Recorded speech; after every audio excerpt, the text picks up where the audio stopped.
Session 40. Good evening. I am glad to see that the atmosphere has cleared. I took a preliminary peek into your establishment earlier this evening and departed in dismay, in fear, in terror. Rob asked, "Now, why?"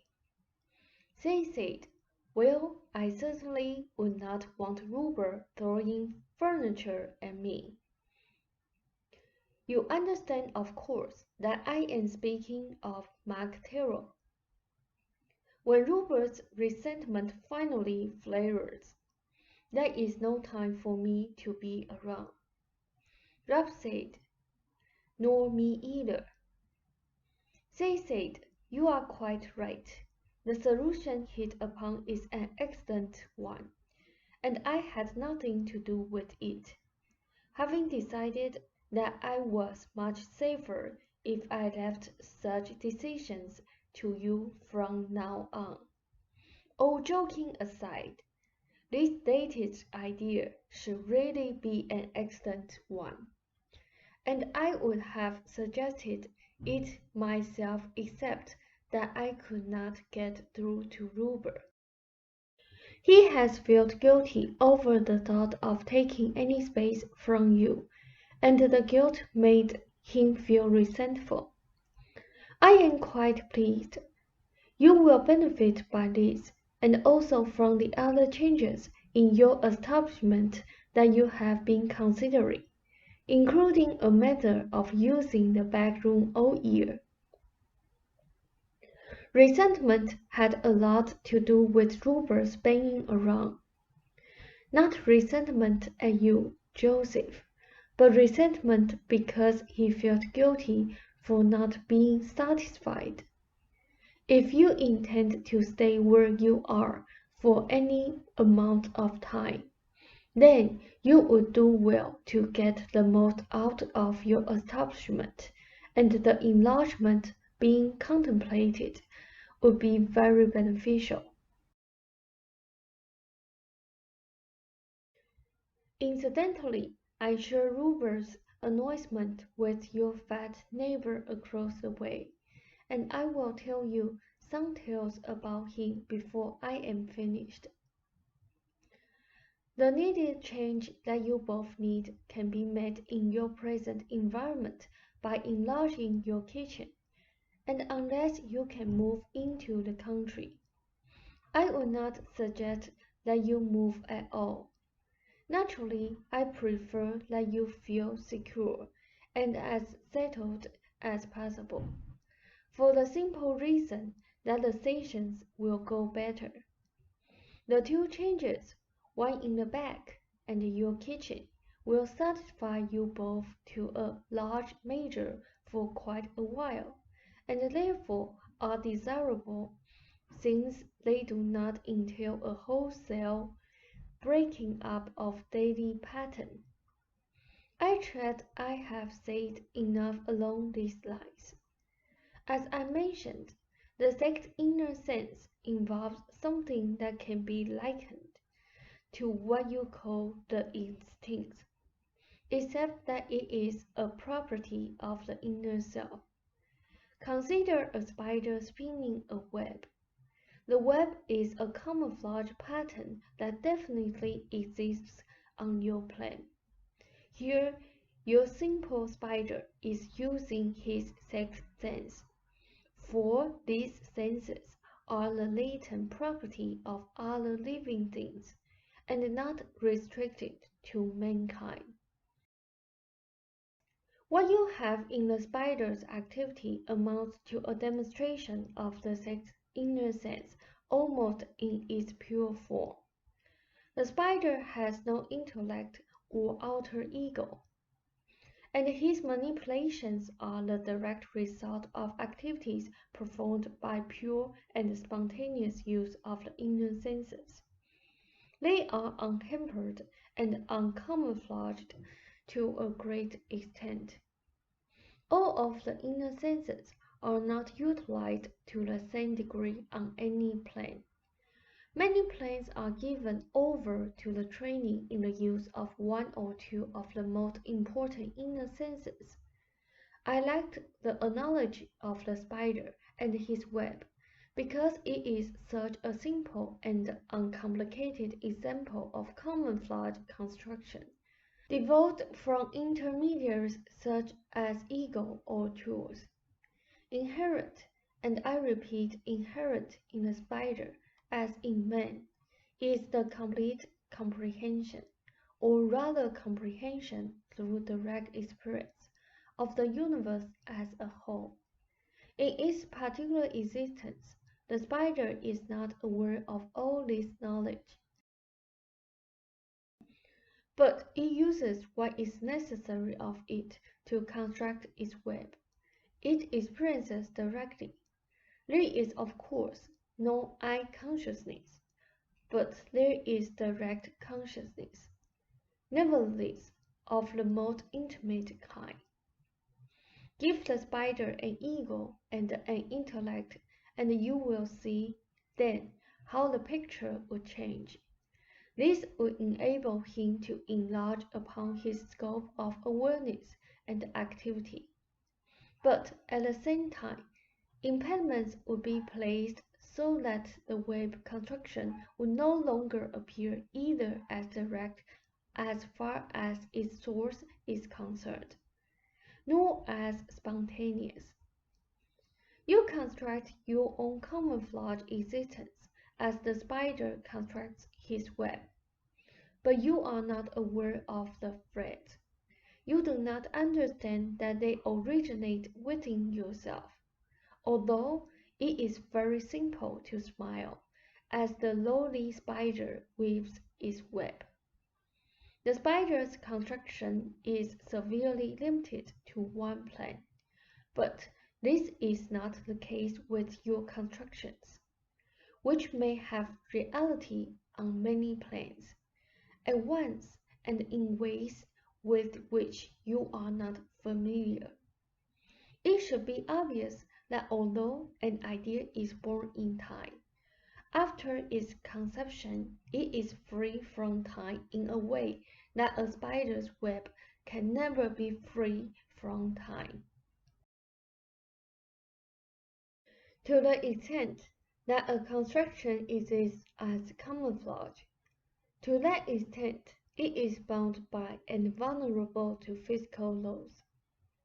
If energy is imprisoned or focused into the physical construction to the extent that a construction appears on your plane, while still not fully constructed, left incomplete in some aspect, to that extent the idea behind the construction is not bound by physical laws.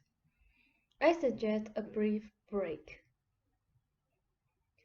The tissue capsule of which I have spoken earlier surrounds every living consciousness. To some extent, it could be compared to an extra layer of skin surrounding the physical body, except that it is not constructed in the same manner upon your plane, and is invisible to you under ordinary circumstances. It is actually a field, that is energy field, boundary. It protects the inner self by acting as a barrier that keeps the whole self's energy controlled, and keeps it from seeping away. At the same time, it protects the whole self from certain radiations which do not here concern you. No living consciousness exists on any plane without this tissue capsule enclosing it. The capsule, of course, is not a solid on any plane. To some inhabitants of other planes that have access to your plane, all that can be seen of you is this tissue capsule, since such inhabitants have had no experience in your particular type of camouflage construction. Therefore, your camouflage patterns are invisible to them. But the tissue capsules are not. These capsules can be seen by you under certain circumstances, and have been called astral bodies, a term which does not meet with my pleasure.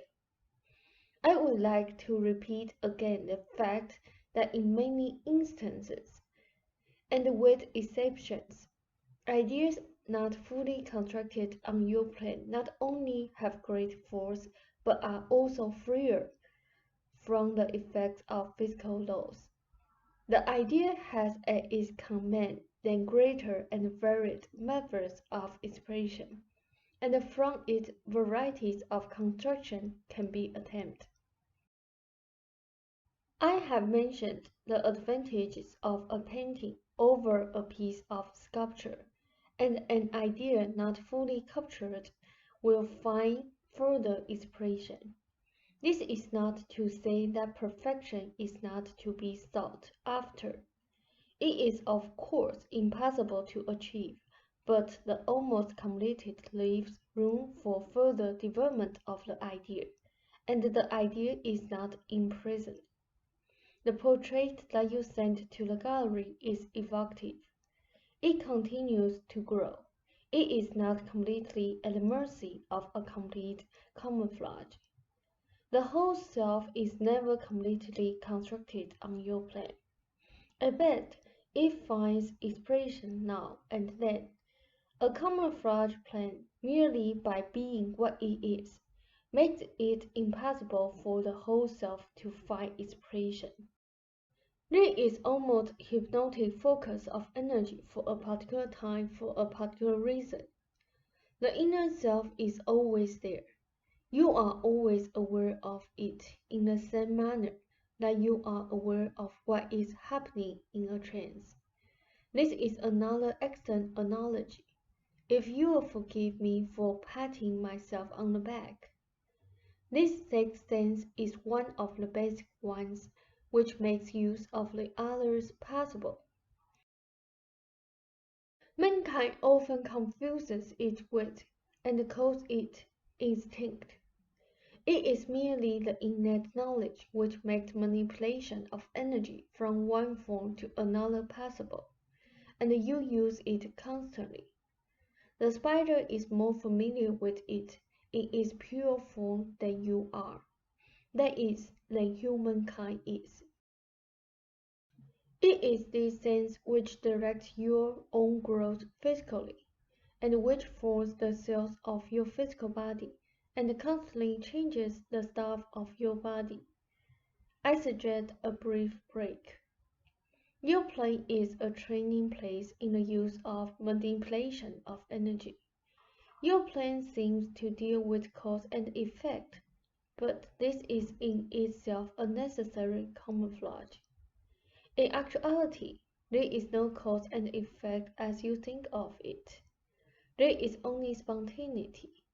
For a particular interval, you must be taught as if there were cause and effect, so that the result of spontaneity would not end up as chaos. This statement may seem contradictory, but later you will see that it is not. Now that we have briefly discussed the meaning of a tissue capsule, I will go into the seventh inner sense a bit more deeply. This sense allows for an expansion or contraction of the tissue capsule. Theoretically, there is no limit to the contraction or expansion allowed, but practically there are usually definite limitations. I am only going to hint of something here. For fun, think of an expanding tissue capsule in terms of, or in connection with, the theory of your expanding universe. Such contemplation should be excellent exercise. This is quite evocative, and I hope I can pick in some time when you are trying to deal with it. I will explain it to you, but at a much later date.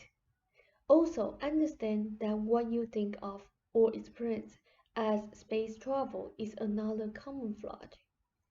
Space travel, so-called, is an idea that makes sense only on your plane.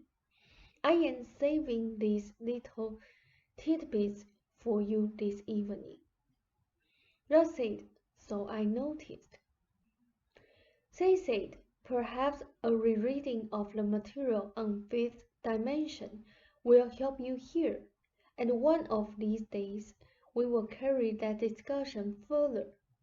In actuality, use of the inner senses will get you anywhere you want to go. The idea of destination in these terms is laughable. Every place is one place. You do the dividing and the separations. That is why your flying saucers are so funny to me. Ralph said, funny? They said, funny because you think of them as vehicles traveling through your own camouflage space.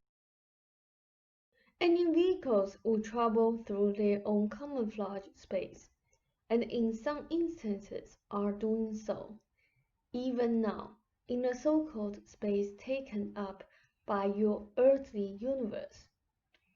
Ralph asked, what's so funny?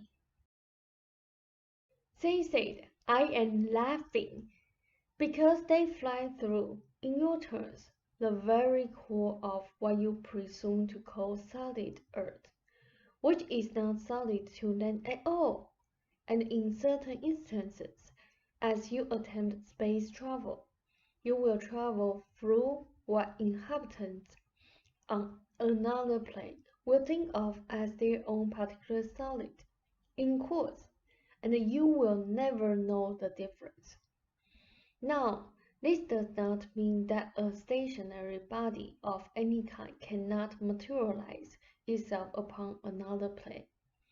And if it does, it of necessity must in some manner surround itself with the contractions or camouflage of the particular plane which it attempts to enter. This takes a high level of inner development. You can, or you will be able to, travel within your own camouflage universe. There are other intelligent identities in it, and they are on your own plane. This is travel along what we may call for simplicity's sake a horizontal level. Are your fingers tired? Ralph said no. They said, the inhabitants of the flying saucers are not of your own plane. I have mentioned the struggle of form involved.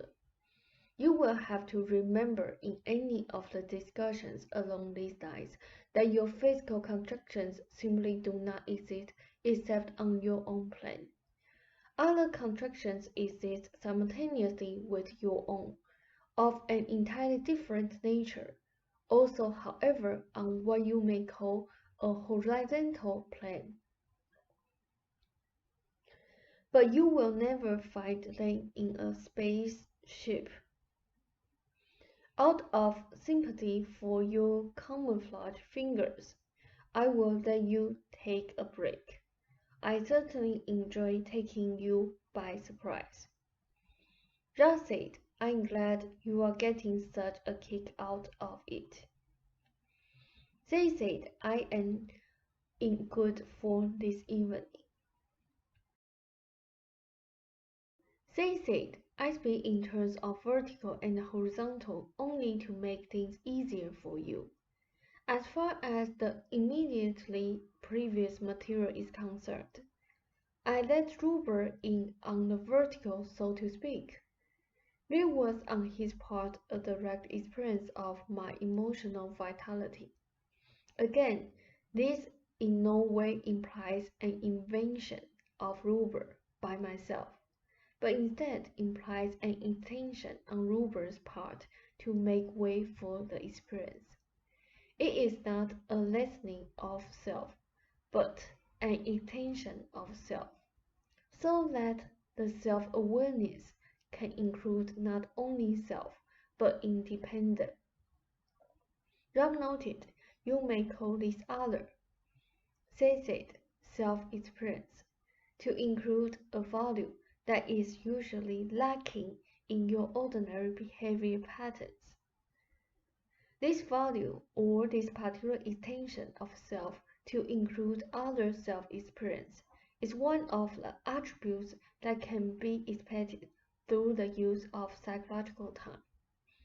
It is an attribute that is independent of and free from your physical as well as clock time. You should remember the difference between physical time and clock time. I have given them to you. This value or quality is simply beyond the boundary of your camouflage existence. There is no camouflage yardstick by which it can be measured, and yet, as Ruber will certainly testify, it is a startling, valid, and memorable experience. I will bring this to the foreground now more often in our sessions, as it is most valuable. Like an ordinary psychological experience, it cannot be measured on your terms, and yet makes a noticeable impression upon the individual involved. Now, I would like to make a few remarks in connection with the inner senses. First of all, experimentation and interest is growing in an exterior fashion as far as what you call ESP is concerned. Your next momentous discoveries will be along these lines, but not in the immediate future. In your camouflage universe, you are severely hampered as far as space travel is concerned by the time elements involved in the camouflage universe itself. On your terms, it will simply take too long to get where you want to go. Scientists will begin to look for easier methods, and believe it or not, the first really important discovery will be made by an orthodox scientist out of pure desperation. The scientific communities are even now being forced to consider the possibilities of telepathy as a means of communication, and they will be forced further and further along these lines. It's very possible that you might end up in what you intend as a space venture only to discover that you have traveled in course to another plane. But at first, you will not know the difference. Material such as I am giving you will be very important. I would like to make a brief note about Ruber's attempt with the pendulum.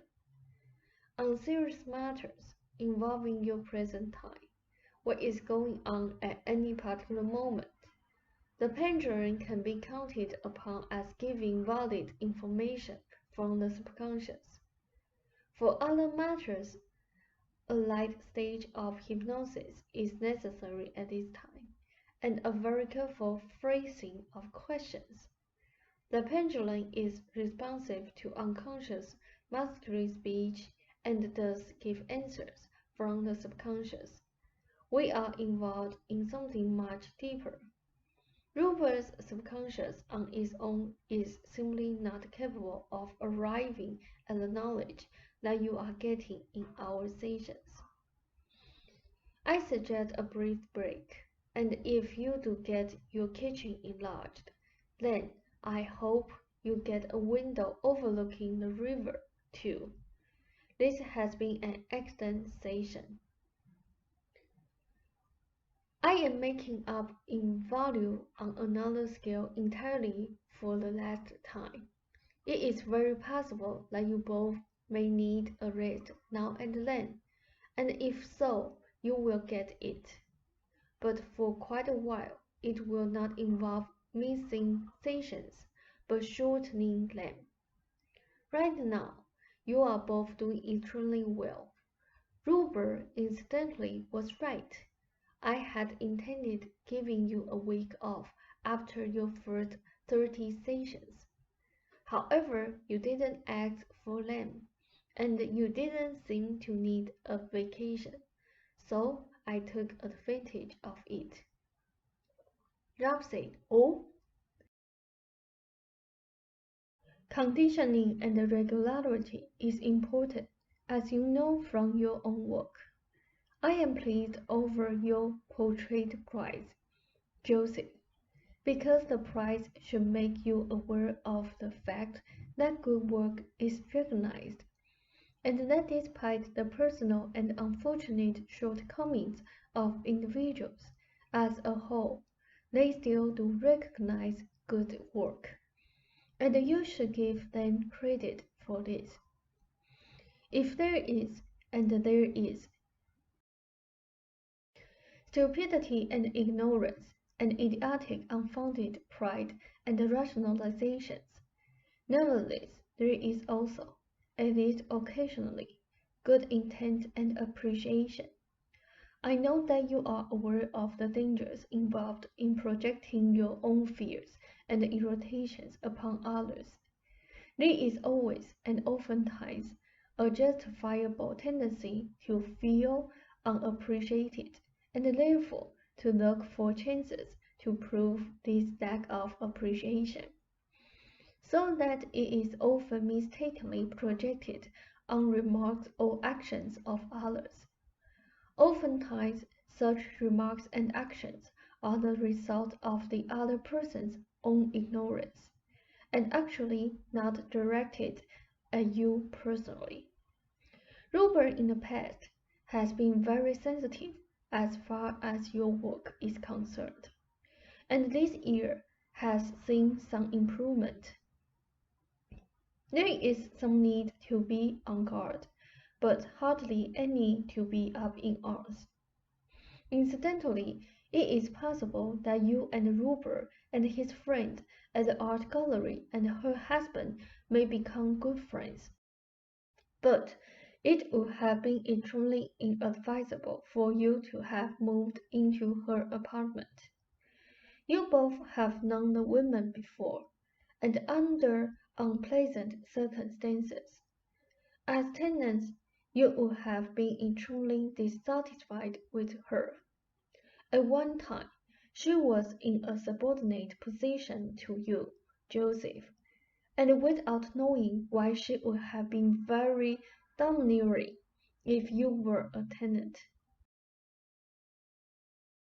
In the gallery relationship, Robert is tacitly above her in the hierarchy, and there is no difficulty.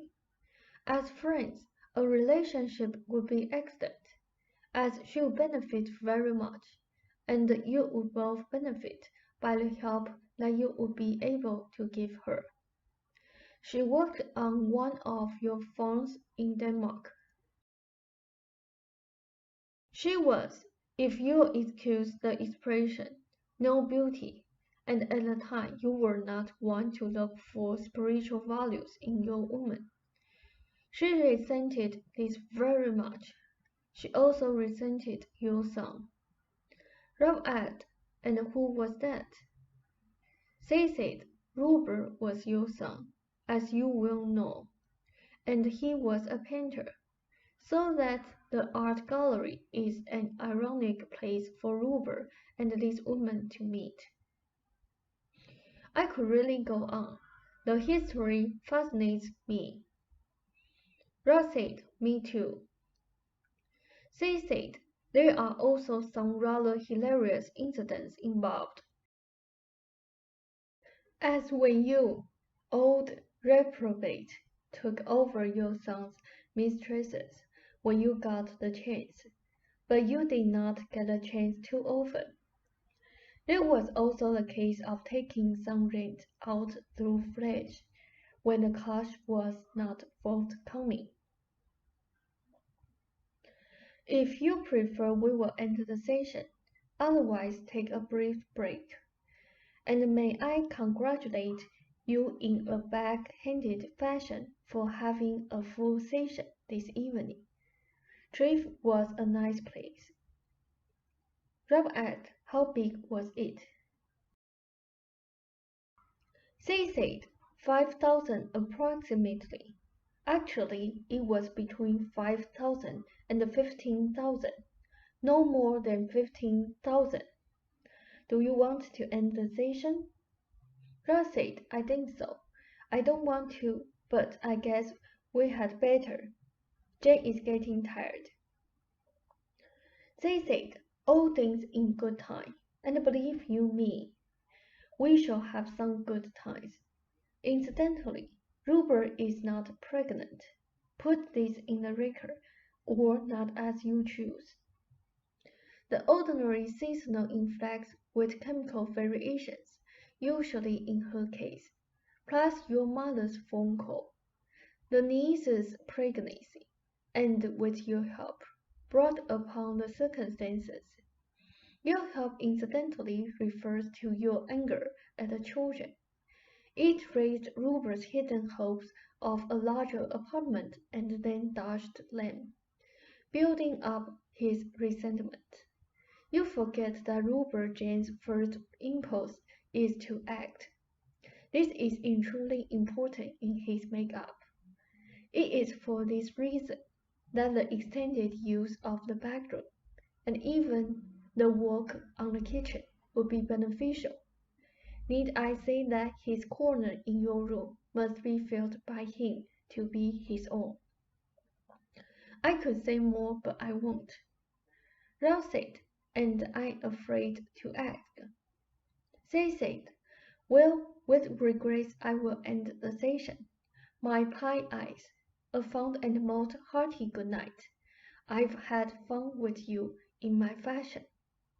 Ralph said, good night, Seth.